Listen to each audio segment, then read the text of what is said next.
नमस्कार। आज हमारे साथ पंकज भट्ट हैं जिन्होंने 2021 यूकेपीसीएस परीक्षा उत्तीर्ण की है और उसमें डिप्टी कलेक्टर के पद पर चयन लिया है।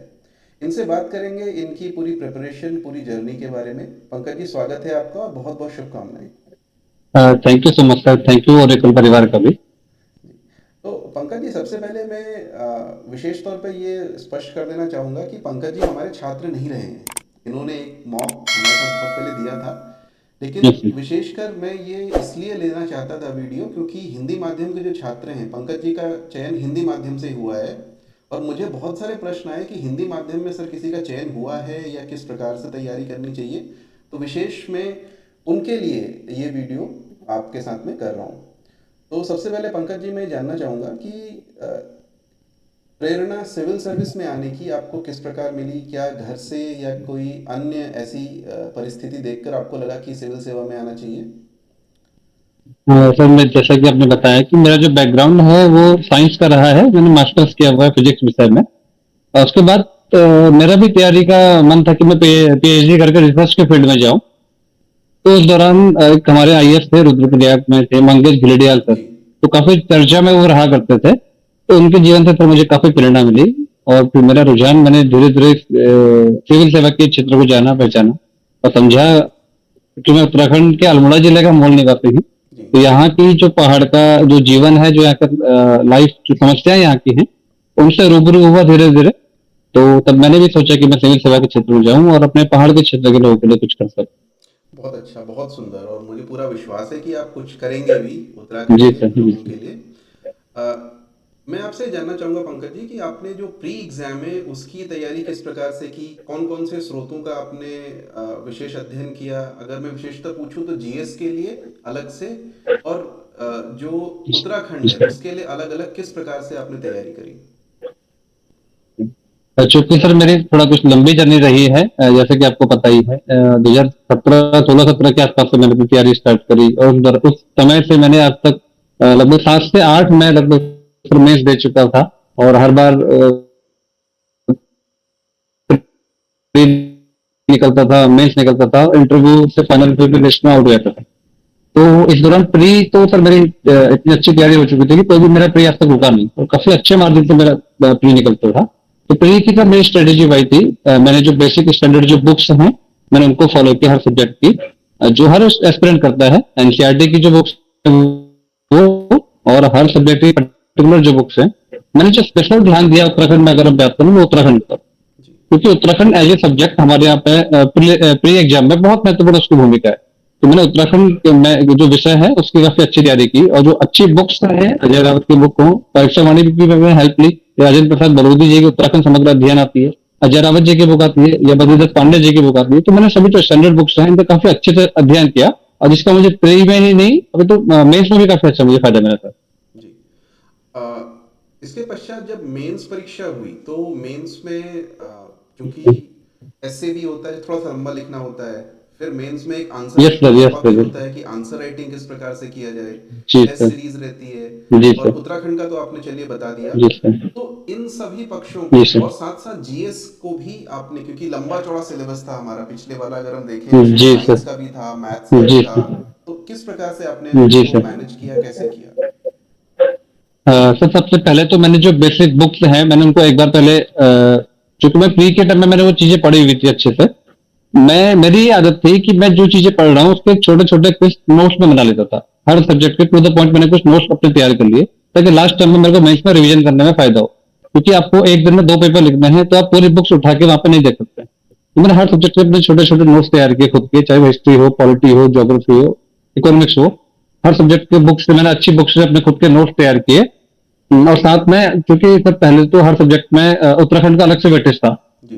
हर सब्जेक्ट में 40 से 50 मार्क्स की उत्तराखंड आती थी। ऐसा ही मैंने उत्तराखंड के भी अलग से कुछ नोट्स तैयार कर लिए।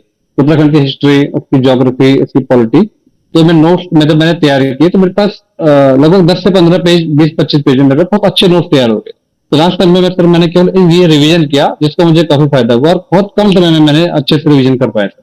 अच्छा, जितना मैंने काफ़ी सारे इंटरव्यू ले लिए, हमारे भी छात्र काफ़ी सारे निकले हैं, तो उनमें से ना ये कॉमन जी चीज़ है सर। कि उन्होंने बहुत छोटे-छोटे नोट्स तैयार किए, कोई सब्जेक्ट के 3 बिल्कुल। पेज के, 5 पेज के, और हम भी कहते हैं कि जी यार सर। एक ना नोट्स आपको विशेष रखने चाहिए जिसमें आप डेटा मेंशन करो। भले ही वो बिल्कुल, एसडीजी के गोल हों, मान लीजिए इकोनॉमिक्स पेपर बिल्कुल में, सर। या फिर यस सर, हिस्ट्री यस में सर। हो तो ईयर वगैरह आपको इंट्रोडक्शन में लिखना चाहिए। तो क्या जी सर, ऐसी कुछ बिल्कुल। और भी चीज़ें थी जो आपने उसमें लिखी, विशेषकर अगर आप कुछ पॉइंट आउट कर सकें कि ये चीज़ें ज़रूर आंसर को थोड़ा सा और वजनदार बना देती हैं, उसका जो आप अगर उसमें डालें तो। तो सर जैसे मैं पहले बताया कि जब मैंने पिछले अपने जो जहाँ पे मुझे फेलियर हुआ था अंत में, तो मैंने उनकी कॉपियां मंगवाई, चाहे लोअर की कॉपी, लोअर पीसेस की कॉपी हो। एसीएफ में फाइनल में बाहर हुआ तो मैंने एसीएफ की अपनी कॉपी मंगाई, जीएस की, या दूसरे एआरओ की जो कॉपियां थी वो मैंने कॉपियां मंगवाई। तो मैंने एनालिसिस किया कि मेरी कॉपी में और जिसका सिलेक्शन हो रहा है उसकी कॉपी में क्या अंतर है। तो सर वहां मुझे लगा कि मैंने जो अप्रोच आंसर राइटिंग में है मेरी, वो उसमें थोड़ा सा कमी है। जैसे सर एक तो आप फ्लो चार्ट का यूज है, जी। जो डेटा आपने बोला, डेटा है, फिगर्स हैं, उनका यूज है, या डायग्राम्स का यूज है। तो ये सारी चीजें सर मुझे लगता था कि मेरे आंसर में कमी है, तो मैंने इस बार वो चीजें अपनी इंप्रूव करी। और जैसे कि आपने बताया कि मैंने छोटे छोटे नोट बनाए, और उन नोट्स में जो गवर्नमेंट की स्कीम्स हैं, कभी कुछ डेटा मुझे मिल रहा है तो मैं उसको लिख लिया करता था। मैं कहीं घूमने जा रहा हूँ, मुझे उत्तराखंड गवर्नमेंट का कहीं कुछ पोस्टर लगा हुआ दिखा, तो मैंने वो लिख लिया। कोई कोटेशन है, मैंने वो लिख लिया, नोट डाउन कर लिया कि मुझे वो चीज ऐसे में काम आएगी। मैं कहीं घूमने भी जा रहा हूँ तो मुझे मान लिया कि कहीं मैं गया, वहां मुझे वॉल पे ये दिखा कि उत्तराखंड गवर्नमेंट महिला सशक्तिकरण को लेकर ये स्कीम चला रही है, तो झट से उसकी फोटो क्लिक करता था और घर आके अपने नोट डाउन कर लेता था। बिल्कुल। तो इस तरह से छोटी छोटी चीजें जब मैंने नोट डाउन करी, अपने पास लिखी, तो इसका मुझे काफी फायदा हुआ, ऐसे में भी काफी फायदा हुआ, और मेरे जीएस के आंसर्स को इम्प्रूव करने में भी सर मुझे काफी फायदा हुआ। नहीं, एक चीज़ मैं यहाँ पे पॉइंट करना चाहूँगा, आपने बड़ी महत्वपूर्ण बात कही है। सामान्यतः जिन स्कीमों का प्रचार प्रसार सरकार ज़्यादा करती है, वो स्कीम एग्जाम के लिए भी महत्वपूर्ण होती है। डेफिनेटली तो सर। जी सर। करंट अफेयर्स में विशेषकर जो एडवर्टीजमेंट भी सरकार के होते हैं, जैसे आप कहते हैं पोस्टर बिल्कुल लगे, सर। उन पे ध्यान देना चाहिए कि ये स्कीम बहुत सरकार जरूरी। प्रमोट कर रही है, तो एग्जामिनर के मन में भी है, एग्जामिनर भी उसको यस देखेगा, वैसे सर। ही जी सर। आपसे प्रश्न पूछे जाएंगे, और अगर आप उसके उदाहरण लिखते हैं तो जो बिल्कुल परीक्षक है सर। उसको भी क्लिक करेगा कि ये सही बात है, यहाँ जी सर, है डेफिनेटली। है ना।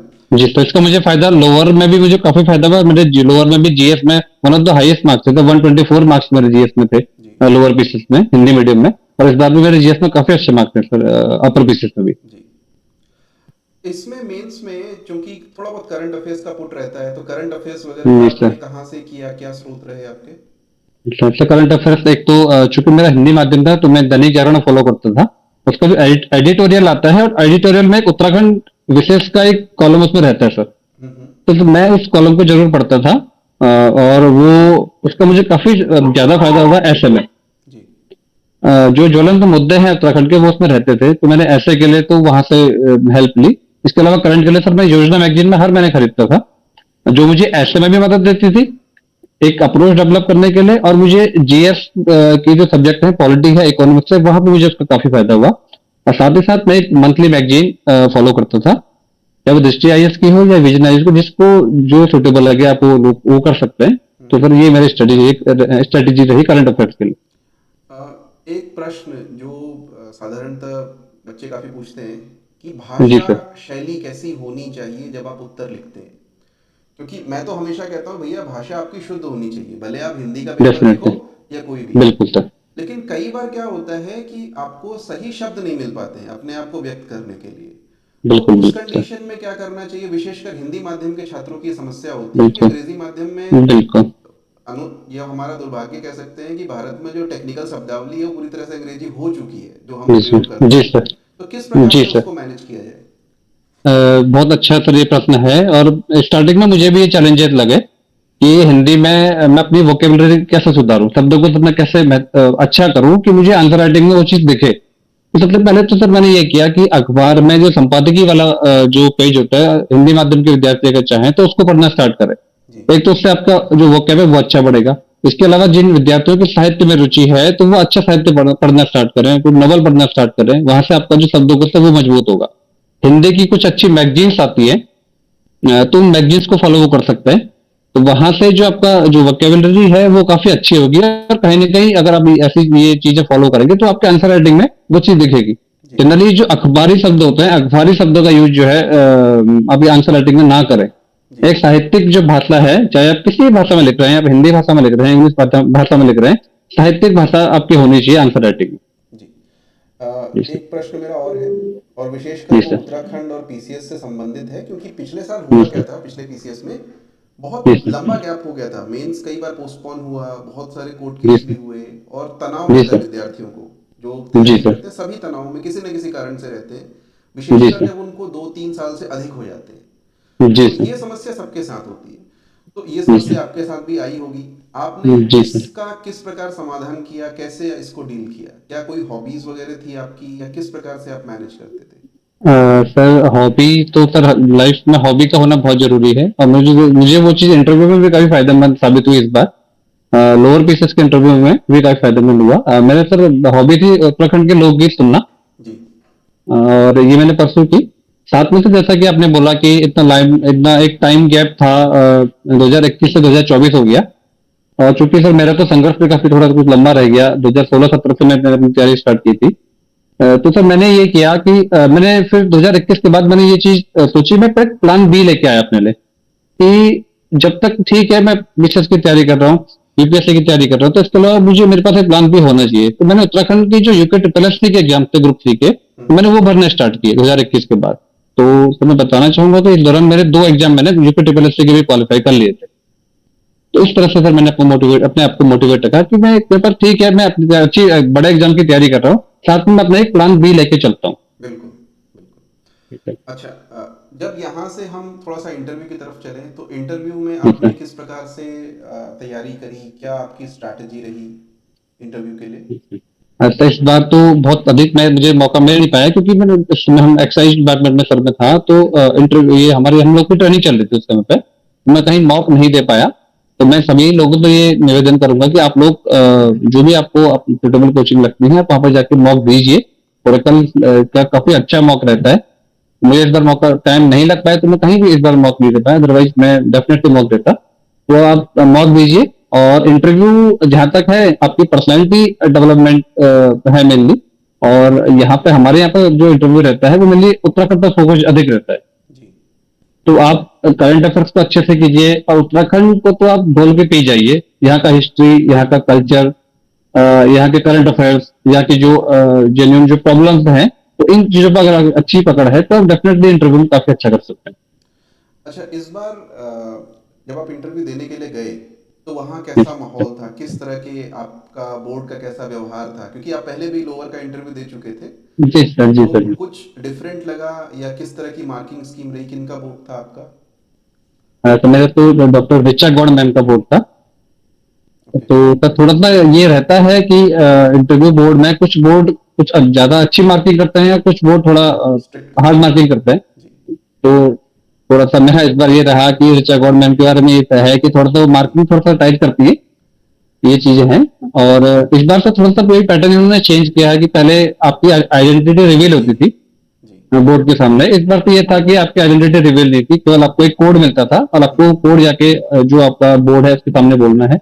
और आपकी जो एजुकेशनल क्वालिफिकेशन है वो आपकी जो ग्रेजुएशन के बाद जो आपने हायर जो आपने किया हुआ है, वो आपको वहां मेंशन करनी थी। एक फॉर्म हमको मिल रहा था, प्रारूप ड्राफ्ट एक हमको भरना था फॉर्म में, और एक उसमें हम लोग को अपनी हायर क्वालिफिकेशन, आप अगर किसी करंटली किसी जॉब में है, चाहे वो प्राइवेट जॉब हो चाहे आपकी गवर्नमेंट जॉब हो, वो आप मेंशन कीजिए। वो डेटा फिर बोर्ड के पास जा रहा था। तो और ये एक हमसे एक शपथ पत्र भरवाया जा रहा था कि आप अपना नाम मेंशन नहीं करेंगे, आप अपनी लोकेशन, आप कहाँ के रहने वाले हैं, ये चीज मेंशन नहीं करेंगे। तो काफी अच्छा सर इस बार तो ये चीजें मुझे लगती है कि यूपीएससी ने एक सुधार किया है, हम्म। और कहीं ना कहीं इसका असर आगे आने वाले समय में काफी जो अभ्यर्थी हमारी तैयारी कर रहे हैं उनको इसका लाभ मिलेगा। अच्छा, एक प्रश्न जो मैं साधारणतः पहले पूछता हूँ, मैं आपसे जी अब पूछना चाहता हूँ कि अब आपने जी। जब अपना नाम देखा ना पीडीएफ में, और उस समय आपको कैसा लगा, और आपके परिवार का क्या रिएक्शन था जब उनको पता चला ऐसा? ऐसा 28 तारीख को हमारा रिजल्ट आया, और रात को 8 बजे रिजल्ट आया था। तो पहले तो ये लग रहा था कि उस दिन रिजल्ट नहीं आएगा। जी। तो जब लगा कि हाँ रिजल्ट आने वाला है, क्योंकि एक ग्रुप में हमें सूचित कर दिया था कि आप रिजल्ट आ जाएगा आज, जी। तो हमें वेट कर रहा था काफी समय से, एक नर्वसनेस थी अंदर से। और जब रिजल्ट का पीडीएफ रिजल्ट डाउनलोड किया, मैंने खुद देखा अपना रिजल्ट, तो हाथ कांप रहे थे बिल्कुल कि कैसे देखूं, इतनी बार मैं लिस्ट से आउट हो चुका हूँ, फाइनल पीडीएफ से मेरे इतनी बार लिस्ट से बाहर हो चुका हूँ। बहुत डर था अंदर, कांपते कांपते हाथों से जब मैंने लिस्ट में अपना नाम देखा थर्ड रैंक, जी। तो पहले मुझे विश्वास नहीं हुआ। फिर मैंने कहा कोई और पंकज भट्ट तो नहीं है। फिर मैंने झट से अपना रोल नंबर खोला और रोल नंबर मिलाया, मैंने कहा अच्छा नहीं मैं ही हूँ, तो मैं झट से फिर मम्मी के पास गया और मम्मी रोने लग गई।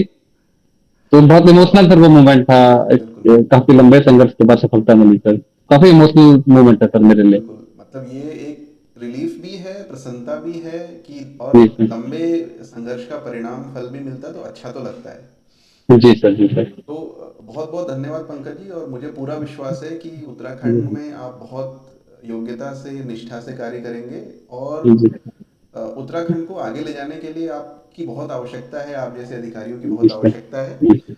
बहुत बहुत जी। धन्यवाद, आपने समय दिया, आपको बहुत बहुत बधाइयाँ। Thank you so much sir. Oracle family का भी बहुत बहुत धन्यवाद, और मैं आशा करता हूँ कि अब आने वाले समय में ओरेकल हिंदी माध्यम के विद्यार्थियों के लिए भी कुछ प्रयास करेगा। और इस बार से सर मैं ये चाहूंगा, मेरी भी अगर आपको कहीं पे हेल्प चाहिए होगी तो मैं डेफिनेटली आगे भी आपके चैनल के माध्यम से जो हिंदी माध्यम के अभ्यर्थी हैं जी, उनकी हेल्प के लिए हमेशा आपके साथ मैं खड़ा बिल्कुल। रहूंगा। बहुत थैंक यू बड़ी सो मच बात सर। आपने कही, और निश्चित रूप से मैं आपसे संपर्क करूंगा इसके लिए। Okay okay, thank you so much sir.